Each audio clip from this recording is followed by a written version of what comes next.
The final piece of information that we can extract from an NMR spectrum comes from peak splitting.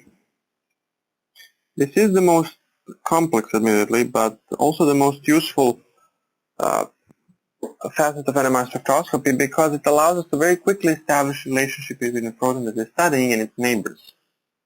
And so if you look at the molecule of this ester,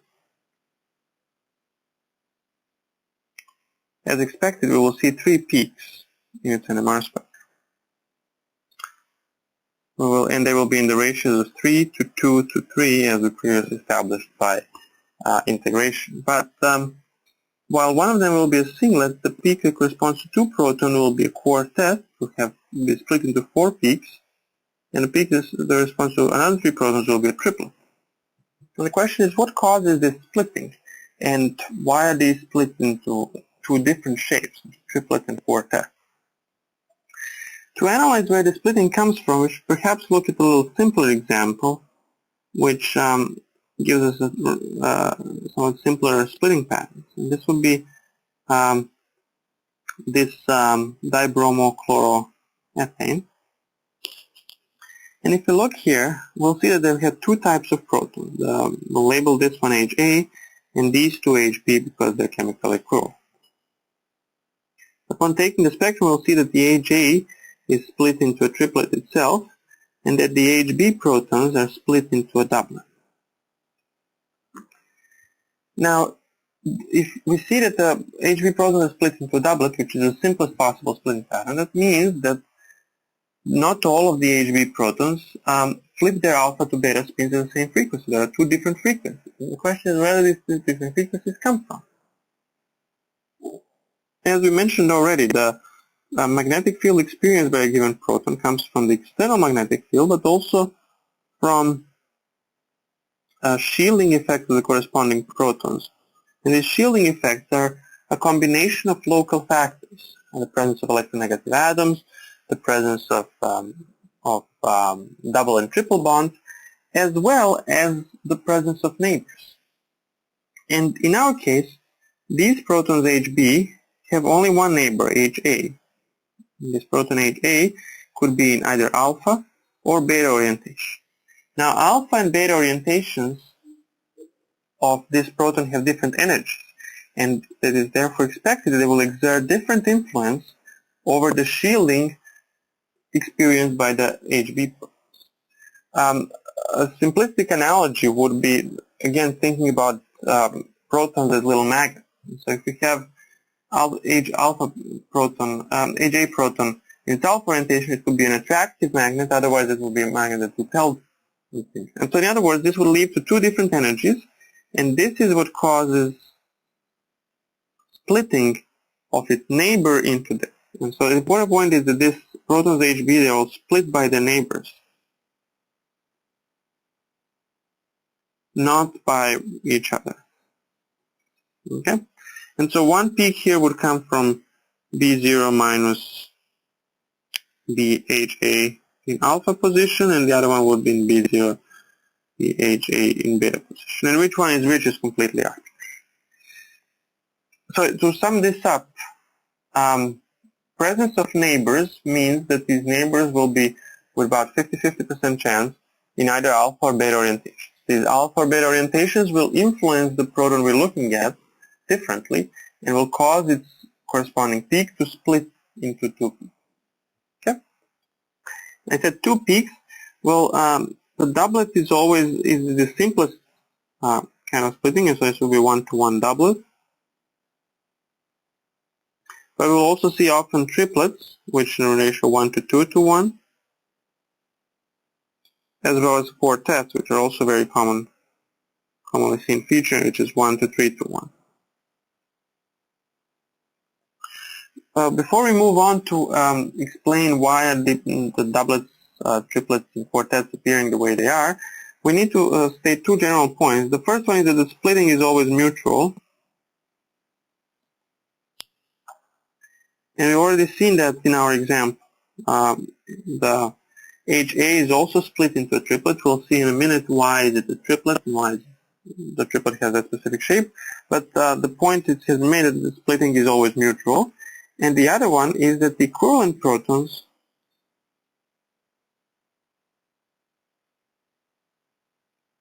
do not split each other.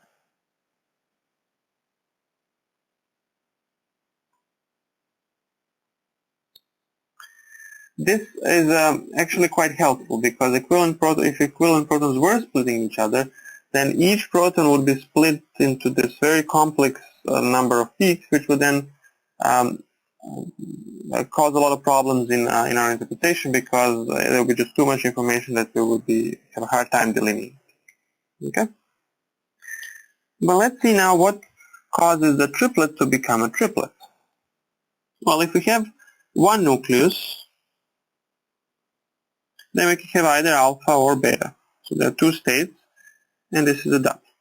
But if we have two nuclei, then we can have three combinations, alpha-alpha, alpha-beta, which is equivalent to beta-alpha, or beta-beta, which means that we'll have three peaks, and that the central peak will be twice as intense because there are two possibilities of getting to it. If we had three nuclei, we'll have alpha-alpha-alpha, alpha-alpha-beta, which is equal to alpha-beta-alpha, which is equal to beta-alpha-alpha, alpha-beta-beta, which is equal to beta-alpha-beta, which is again equal to beta-beta-alpha, and finally beta-beta-beta, which means that we have four peaks now, and the central peaks will be 3 times more intensive than the outside ones because there are three possibilities of getting.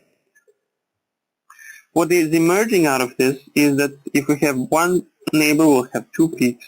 If we have two neighbors, we'll have three, and so on. And so there's the so-called n+1 rule, which tells us that however many neighbors we have, we'll have one more peak in the split spectrum of our compound. To extend this further, these relative sizes conform to the Pascal's triangle.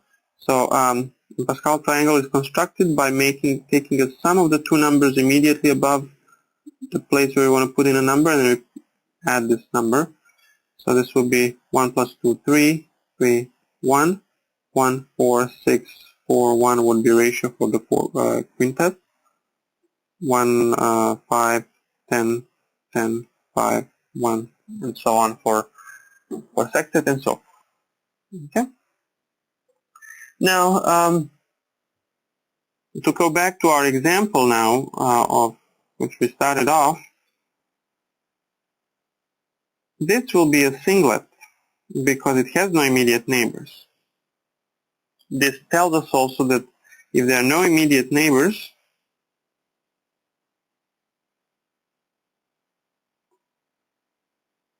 then there will be no splitting. Okay? Distant neighbors will not count. This is a very short-range effect, and it basically causes if you have a neighbor on the adjacent carbon, then it will split. And it has to be a carbon. Protons on the oxygens or nitrogen, for most practical purposes, do not cause splitting and are not split themselves. So since this one has no neighbors on its adjacent carbons, it will be a singlet. This, however, has three neighbors, and so that means it will be a quartet because this methyl group will split it into a quartet. Since splitting is mutual, this will split the methyl group, but since there are not three but just two peaks protons here, then this will split the methyl group into a triplet. And this is indeed what we're seeing in our spectrum. Oftentimes we'll see this pattern, a triplet and a quartet in a spectrum, and that is many times diagnostic of an ethyl group. And this is really where the strength of this thing comes in, because it will allow us to establish the neighborhood of a given proton very quickly from this information. To practice this on one more example, we can look at this aromatic system. We have HA, HB, HC, and HD. Note that all of these protons are inequivalent because bromine and chlorine are not the same, and so the one immediately next to the bromine will be different from the one immediately next to the chlorine. If bromine and chlorine were the same, we would have only 3 peaks, but here we don't. So if we look at HA, it will be a singlet since it has no next door neighbors. Bromine and chlorine themselves do not cause splitting, so we can ignore it. If we look at HB, HB will be a doublet because its only neighbor is HC, and it has only one. And the same will apply for HD, which will also be. Now, what about HC? Well, HC has 2 neighbors. However, these 2 neighbors are not the same. Or as we call them, they're 2 inequivalent neighbors.